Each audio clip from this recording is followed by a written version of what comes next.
Pontoise TV, c'est votre télé.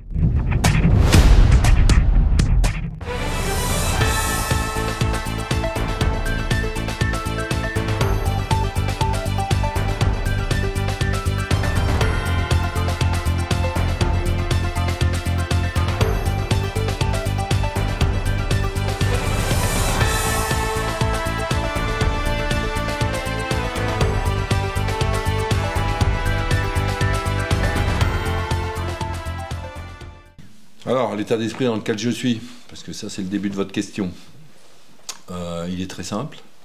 C'est toujours la résilience qui m'anime, normal. Hein, je fais mon métier.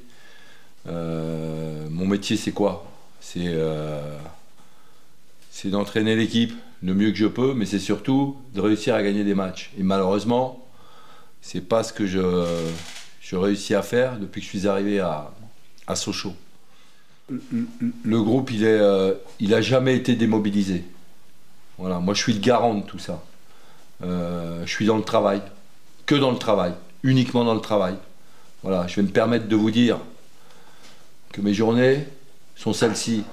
J'arrive ici, il est 7 h le matin, je repars le soir, il est 20 h. Voilà. C'est tout ce que je fais. Du football au Stade Bonal. Donc je consacre l'ensemble de ma vie, entre guillemets, au football, à mon métier. Voilà. Et j'ai un staff derrière moi qui me suit, qui travaille ici également. Mais malheureusement, encore une fois, je le dis, nous n'avons pas les résultats.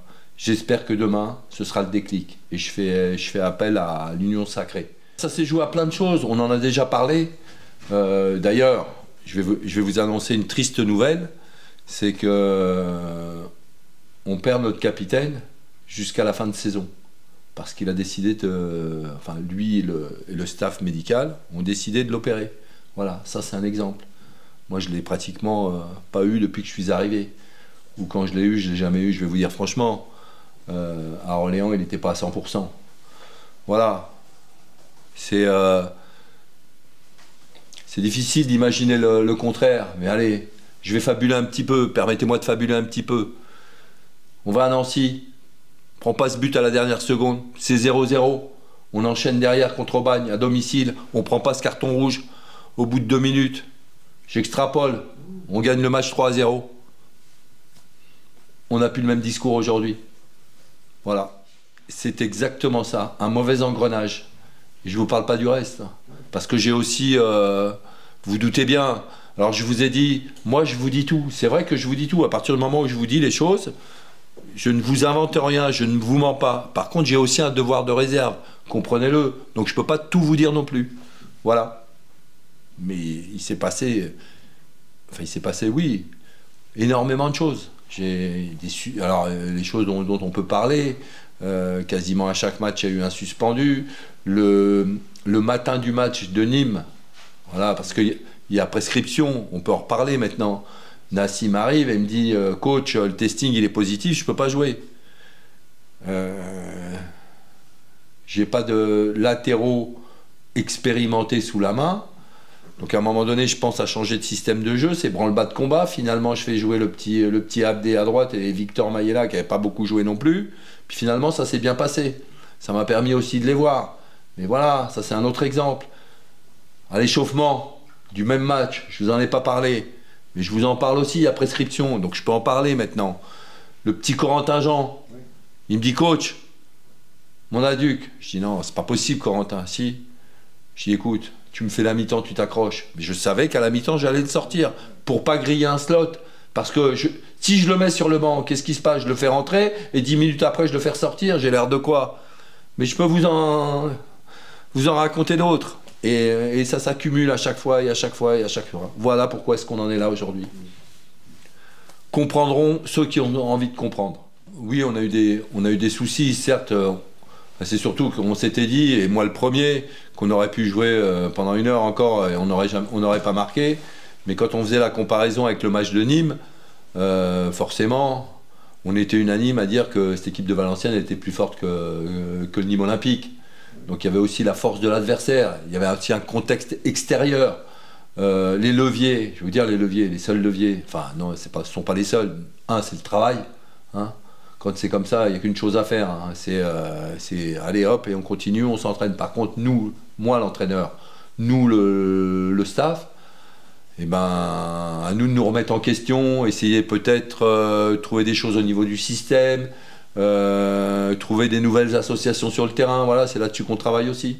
Non, non. Alors, moi, je me suis même demandé à un moment donné, je me suis dit, est-ce que tout le monde est conscient de la situation dans laquelle nous nous trouvons? Et vous savez pourquoi je me pose la question? Parce qu'on a une génération de joueurs aujourd'hui, des jeunes joueurs que je trouve un peu comme ça insouciants, vous voyez ce que je veux dire? Et nous, les anciens, et moi le premier, je suis conscient de la situation dans laquelle on se trouve, du FC Sochaux.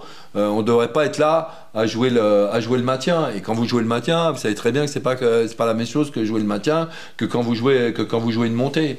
Donc à un moment donné, moi je me suis posé la question. Ce que je peux vous dire, et je vous l'affirme, les joueurs ne sont pas démobilisés et les joueurs ils ont vraiment envie de gagner ce match demain et les joueurs ils n'ont pas envie d'envoyer le FC Sochaux en National 2. Ça, faites-moi confiance. Je suis le garant de tout ça. Je sais ce qui se passe, je sais ce qu'on se dit dans les vestiaires, je sais le nombre de réunions qu'on a fait parce que je vous en parle pas non plus parce que j'ai un devoir de réserve. Croyez-moi que lundi matin on a fait des choses. Et allez, je vais m'avancer un peu. On leur a montré, on leur a remontré pour certains et montré pour d'autres. Et moi, le premier, puisque j'étais pas là, ce qui s'est passé il y a 16 mois. Voilà, à un moment donné, on leur a mis les images sous les yeux. Parce qu'à un moment donné, rendez-vous compte de ce qui s'est passé. Voilà, vous voyez, je vous livre des choses. Est-ce que j'ai le droit de le faire? J'en sais rien, mais en tout cas, je le fais. Pour que vous compreniez ce qui se passe. Moi, je pense que le public, bien sûr que je prône l'union sacrée, mais moi, je pense que le public, il réagira par rapport au jeu qu'on serait capable de lui proposer. Voilà, ça dépend que de nous. Après, je peux comprendre, à partir du moment où ça joue pas bien, à partir du moment où ça gagne pas les matchs, mais moi, je comprends tout à fait. Et moi, le premier. Et parfois, je leur en veux. C'est normal. Vous vous rendez compte? Moi, attendez, je serais presque prêt à leur dire parfois aux joueurs, les gars, vous jouez avec mon métier à moi. Oh, c'est mon métier. Celui qui va trinquer, vous le savez très bien, le premier qui va trinquer, ce sera moi. Donc, non, croyez-moi, en termes de management et de motivation, croyez-moi, je fais ce qu'il faut. Il faut qu'on ait les deux.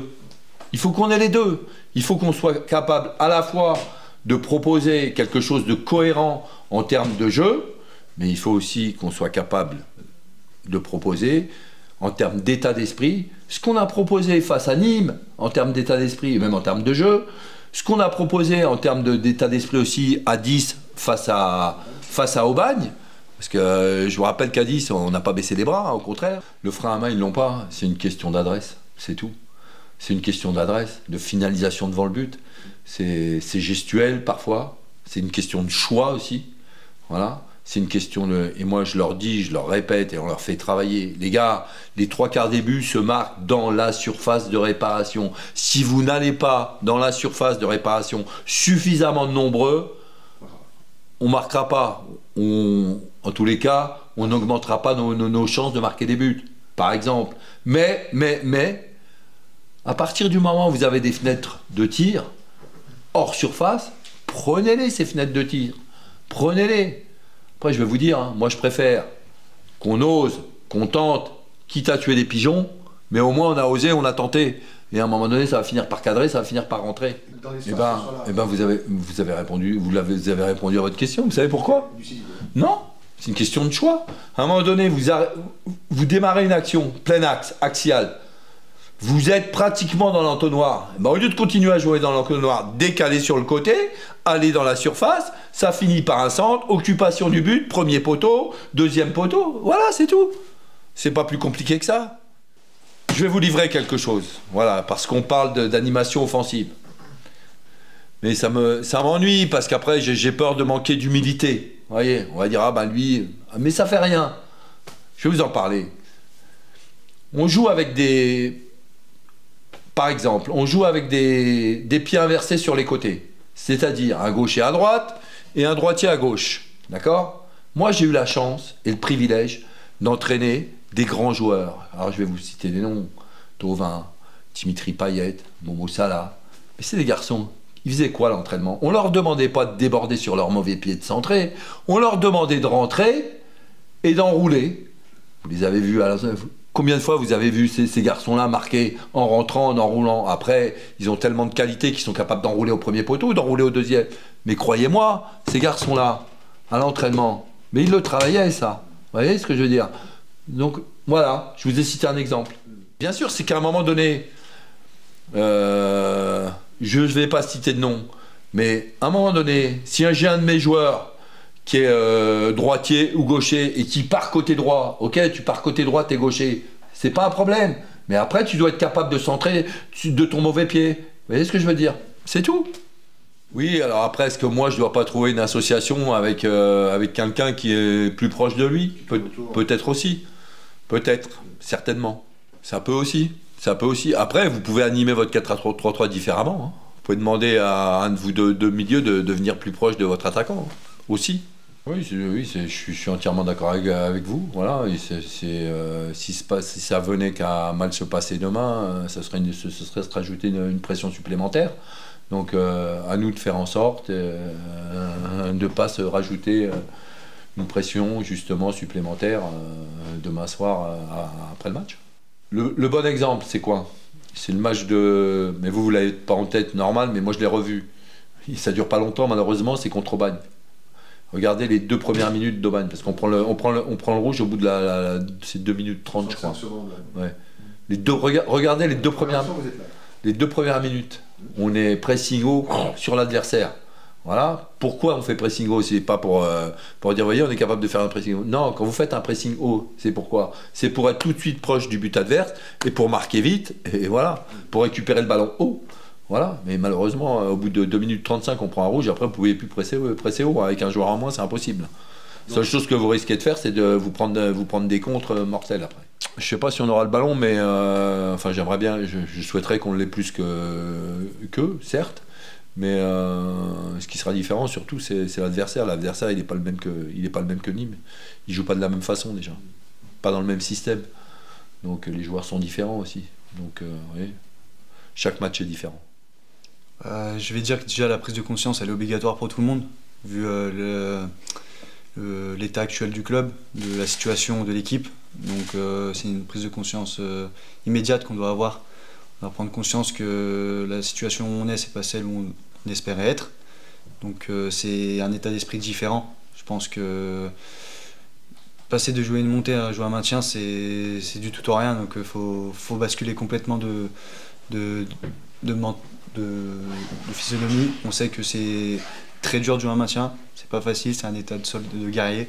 Donc on doit tous être à cette hauteur-là pour maintenir l'équipe et éviter la disparition du club, quoi. Oui, après je pense que tout le monde est dans le même sens, tout le monde tire du même sens. Donc je pense que là-dessus il n'y a pas de tricheur dans l'équipe, tout le monde est conscient de la situation, tout le monde veut tout faire pour remonter l'équipe, pour maintenir l'équipe. Donc je pense que si on continue comme ça, il n'y a pas de problème. Je pense qu'on va y arriver. C'est juste après question de confiance aussi. On sait qu'on est dans une spirale plus que négative. Donc avec la confiance, je pense que si on arrive à dès demain regagner ce qui est l'objectif, ça peut enchaîner sur de bonnes choses par la suite pour éviter la catastrophe, quoi. Non, je pense que chacun arrive à se vider la tête. Après, faut qu'on soit tous ensemble, faut que tout le monde soit ensemble, que ce soit supporters, tout le monde, faut qu'on soit unis. Faut pas qu'on commence à se désorganiser, à tous partir à droite à gauche, sinon ça fonctionnera pas. Le meilleur moyen, c'est de rester unis, c'est de dès demain rebondir, c'est le principal, c'est le mot d'ordre un peu, rebondir dès demain. Donc faut qu'on reste ensemble, que ce soit supporters, journalistes, tout vous, tout le monde, c'est rester soudés, pas de résilience comme le coach le dit souvent. Rester solidaire et on sait que penser positif et on sait que ça va y arriver. Oui, je pense qu'on a les capacités, on a les joueurs pour, on a les qualités. Maintenant, ce qui nous manque, c'est la connexion, c'est un peu ces attaques un peu à l'instinct, un peu d'instinct, de réaction, de folie un peu, voilà. C'est ce qui nous manque un peu, on réfléchit trop, je pense, mais après, ça c'est pareil, c'est toute une question de confiance. Des joueurs en confiance sont capables de faire des exploits, de donner les bons ballons. Et vu que cette année, on n'est pas en réussite dans ce domaine-là, c'est sûr que c'est plus compliqué pour mettre un but. Mais je pense que si on arrive à enchaîner, à marquer un but, deux buts, trois buts, après, on sera rouleau compresseur. Donc faut d'abord garder aussi cette solidité défensive qu'on avait auparavant, qu'on a un peu perdu, je trouve. Mais j'ai confiance en tout le monde. Moi, j'ai confiance en toute l'équipe. Je sais que tout le monde bosse dur, tout le monde essaye de trouver les solutions et je pense oui, on risque vraiment d'y arriver. Bah, c'est un peu difficile avec le reste de la saison qu'on a fait. Défensivement, on sait qu'on a été solide tout le temps. On a pris très peu de buts. Donc le fait d'avoir pris pas mal de buts ces derniers matchs, bah, bien sûr qu'on le vit un peu mal. Après, on est obligé de passer à travers. C'est des saisons, elle ne peut pas être tout beau tout rose tout le temps. Une saison, c'est fait de haut et de bas. Malheureusement, là, on est dans une spirale très négative, que ce soit défensivement et offensivement. Donc va falloir relever le tir des deux mains. Et j'ai confiance en tout le monde. Bah oui et non, oui, parce que c'est dur d'avoir des repères avec des différentes défenses chaque week-end. Après, non aussi, parce que bah, un peu depuis le début de saison, c'est un peu aussi pareil. On n'a jamais eu une défense titulaire, on va dire. Ça a toujours tourné, changé un peu. Donc c'est compliqué d'avoir une solidité défensive tout au long de la saison. Donc je pense que on a tous les joueurs qui jouent sont aptes et ont le niveau pour performer en national. Donc il n'y a pas de souci à avoir sur ça. Mais je pense qu'une solidité défensive, ça peut se retrouver facilement, et offensivement ça mettra le temps qu'il faudra. Moi je pense qu'une pression elle doit jamais être négative. Une pression c'est une pression positive, que ce soit du public ou de l'adversaire. Ça doit donner un surplus d'énergie pour pouvoir performer, parce que si c'est en négatif ça te ronge, ouais, ça te plonge dans le match et c'est pas bon, surtout à ce niveau-là de la compétition. Du championnat, on est à un moment donné où on doit avoir une pression, obligé, vu le classement actuel, on doit avoir une pression de ne pas faire disparaître un club, un club emblématique. Donc on doit avoir une pression, mais maintenant il faut savoir la gérer du mieux possible et diffuser des ondes positives, pour pouvoir que tout le monde tire du même sens. Oui, après, marquer, si on peut même gagner en prenant un but et en marquant deux derrière, on prend.